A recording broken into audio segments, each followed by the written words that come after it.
Welcome to Wealth and Wellness with Grace Nabasabla. Hello there, my new real estate agents. My name is Grace, and today I have some tips for you, 10 tips for you new real estate agents. And these tips will help you, especially you're starting to navigate this journey. And let's go. Tip 1, it takes money to make money. Don't come in this business thinking it's going to be the $100 startup cost. They say ideally it's about $2,000 to $5,000, but I'll say for me it's taken me about $5,000 to $10,000. I explain why. Most of the time, I like to do things top quality, so I don't like to just do the cheapest thing out there. So I have pretty business cards, flyers. I also have more flyers because this is a calendar magnet for the football teams here. By a seminar, everything is really branded, and this costs money. So that's the one thing most people don't share. But if you want to start this business on the right foot, you have to brand yourself. Look at my t-shirts. You see, everywhere I go, I have to make sure people know who I am and what I'm here to offer. So that helps you when you start off. Everything about you should say real estate. So that means you're getting quality stuff. Okay, how you want your business to be presented. And that costs money. And I'm not saying you have to splurge and spend so much money. However, try to put some investment into your business, because those investments will come back to you. And also the other cost will be, when you initially start, the pre-licensing cost, the exam fees, the MLS dues, all that costs money. So about $2,000 is really the other cost, plus the personal stuff, especially you're driving around, maintenance of your car, personal maintenance also costs money. So plan for that when you start this business. Point number 2, you need to have a deadline when you study for the exams or plan to test for these exams. When I started, I would say I started this pre-licensing course in May. However, during that time, I went out of state for 2 months as a nurse. Through that also, we ended up having a hurricane in Louisiana. So that was literally 4 months gone, from July to about October. I didn't get to do much in reading and preparing for my licensing. However, I made a decision to actually complete my course before the end of the year. So by November, I was serious. I set a schedule and I stayed on my timeline every day. I would go in the coffee shop, sit down, focus on reading at least 10%. Because this is an online course. You have to decide, do you want in person or online? For me, it was more convenient to be online. However, I had to force myself to actually do the reading and the studying so I could pass my exam. So that's the second point. Have a timeline or a deadline to complete this preparation. I've talked to so many people who are actually still in the process, and if I tell you, they tell me that they started so many years ago and never finished. You can't let it prolong and prolong and prolong, because the more time you're taking, guess what? You're losing that information. So stay with it. Make sure you set a timeline and focus every day. Start reading up on information, look up online questions, go to YouTube. There are so many resources out there. So try to stay ahead of it every day. Point number 3, you are starting a business out of scratch. So you have to be patient. You have to be patient because you need a schedule. And also with that schedule, you need systems. I'll say a schedule for me. I start with motivation in the morning, affirmations to empower me before I start my day. Sometimes they encourage you actually start your role playing after that. And then through the role playing, then you do your prospecting, then your appointments, and then later on, I do my social media. So I've been trying to do a schedule. However, you have to be consistent with that schedule. And also the system's also important. What system do you have out there when meeting new clients? Do you have a system for meeting sellers as opposed to meeting buyers? I made some home buyers booklets for my new buyers and also my seller booklets for my listings. So once I go to a listing, I don't have to start from scratch every time. I have the information readily available to me. So I can literally just share the information with my clients and through the booklets. Point number 4, you need to utilize the resources around you. Resources, your fellow agents, your broker, all those are resources that you can utilize, or anybody else there who can help you. And you know what? You can also use them as your accountability partners. Try to figure out how to leverage other people's expertise to help you build your business. So you having a team, especially the trusted people around you, will help you build your business. Point number 5, you need to become knowledgeable. With knowledge, I mean you need to be informed about what's going on in your area and also read up on each and everything. If you can attend CEs, okay, go and attend as many as you can attend so you can gain that knowledge. All that knowledge will benefit you in the long run because you want to differentiate yourself as an expert. So an expert has information. So increase those tools in your toolbox that will help you eventually in the future because knowledge is power. Point number 6 is trust but verify. That means whatever you have in that contract or whatever the MLS says, guess what? You might have to verify some of those things. I've read so many incidences where an agent assumed that because something was on the MLS, it was actually at the house, or the client will leave it at the house. They had to realize the hard way that once that seller got into that home, the amount of fixtures and everything else that was supposed to be left in the house were actually taken by the sellers. So if you don't put it in your contract, you can't claim it, right?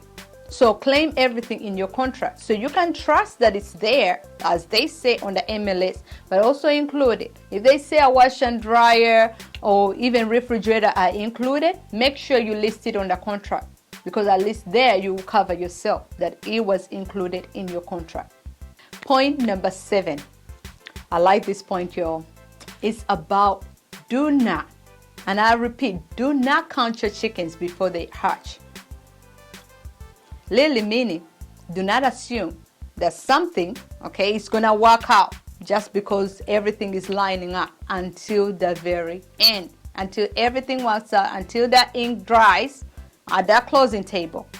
Don't count that deal. Work on other deals in your pipeline, which is actually my next point. So always make sure you're helping this client up to the closing table. Because in this business and any other business, people get to change their minds, right? It's okay to change your mind, right? And I say it is, however, it's not just you. It's affecting my business and also it affects everybody else on the team. Because I'm not just working by myself. I'm working with lenders. I'm working with title companies. So you can change your mind all you want. It's just that it's not good business. And then next time, people don't respect you. It's all about integrity. Because then, if next time you claim you want something, people are not taking you seriously. So you can change your mind all you want and things happen. But you have to also think about other people and also what's best for right now. Instead of just changing your mind because you feel like it's convenient. So talk to your clients ahead of time, prepare them throughout this process, and make sure you mention that anything goes our way during the process. They should not panic and change their mind because things will work out. We'll make sure we prepare them until the end or help them along the way. Point number 8. The point number 8 is actually related to the previous point because it's having a couple deals or even 3 in your pipeline. Say, for example, one doesn't fall through, at least you have 2 deals to rely on. Things happen like I mentioned. Guess what? If you're counting on a deal and it doesn't close, you will be very disappointed. Because if you continue counting on that one deal, it doesn't work out, It won't be good for you. So at least have a couple deals in the pipeline. And also, think about the timeline of a closing. A regular closing takes about 45 days if they are not cash deals. Cash deals take anywhere from a week to a month. It's up to the buyer. However, if this is a regular deal transaction with a financial institution where they're going to use conventional resources and the bank's money, that takes a little bit of time. So if you don't have that deal starting pretty much people under contract beginning of that month, don't expect to have that closing at the end of that month. You might wait until next month. So for example, we're in the middle of October. I'll say in the middle because it's the mid. So if I don't have 2-3 deals before the end of this month, I won't have no closing by November. So you always have to think about that. And I had to realize this the hard way because sometimes you have a client taking their time. It's okay to take your time to make sure everything is working out the way you want. The problem is prolonging and prolonging and prolonging the process. And even in doing this, one of my clients, when we started the process, the interest rates were about 5%. Do you know they've prolonged the process and now the interest rates are 7%? Because until you actually get that deal under contract, because you have being pre-approved doesn't cut it. You need to have the property under contract. That's when the clock starts. That's when your interest rate gets tied in, right? Locked in. So you can start the process. But they've been prolonging the process. During the pre-approval, they got pre-approved. They didn't like how much they got pre-approved for. And they've been waiting and waiting and waiting. And I keep encouraging them because ultimately they have to make the decision to move forward. Point number 9. It's about you need to have some assets behind your belt. I had to encourage one of my agents this, and he used to help me with most of my investment deals. And I always ask him, how come you don't have any investments? And he didn't even have a house. So I always encouraged him, how come you didn't? Until I probably got to him, until one day he surprised me and he showed me that he had bought a multi-family property. I was so impressed because I always wondered, like, you have a child, but you don't have anything to show for or anything happens to you. So, and I guess I was more open to talk to him about that because we ended up being friends. So I guess I always wondered, if you're able to help me, how come you're not trying to help yourself? And also having some properties behind your belt will help you because in cases where you don't have a deal going on or you don't have a transaction going on, guess what? You have something to do with your properties. That can be a source of revenue for you. So you're not just waiting on a transaction. I stay with a goal of every time I help a client, or actually 2 clients, I'll end up getting my own property. And so right now, I just recently helped 2 clients, and now it's game on because Grace needs to help herself too, because you have to help yourself along the way. And I'm hoping I get a house as soon as possible. I was hoping before my birthday. This month marks my 30th birthday or 37th birthday. So I'm really hoping, crossing fingers, y'all. So I'm hoping I get a deal as soon as possible because then that will continue on with my little growth journey and also give me some deals along the way. Point number 10. This point is important. If you haven't been practicing this, this is the time. Your mental health, your self-care is paramount. You have to take care of yourself. If you don't take care of yourself, you won't be able to serve the people around you. You won't be able to serve your clients to the best of your ability.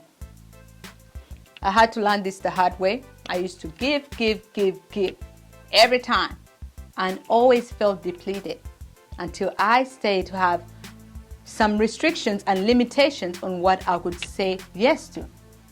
Because that's setting boundaries. So self-care, you replenishing your reserves is important.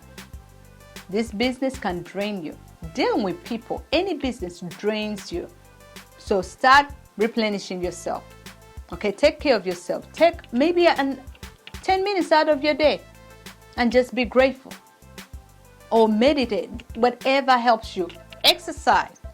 Okay, just give back to yourself, because that's what's going to sustain you and your business. Because if you don't develop yourself personally, you can't develop your business. Your personal development correlates directly to your professional development. So continue developing yourself by taking care of yourself, especially mentally. Thank you. I hope you learned something out of this. If this interests you, please do not forget to subscribe. Until next time, you'll stay blessed.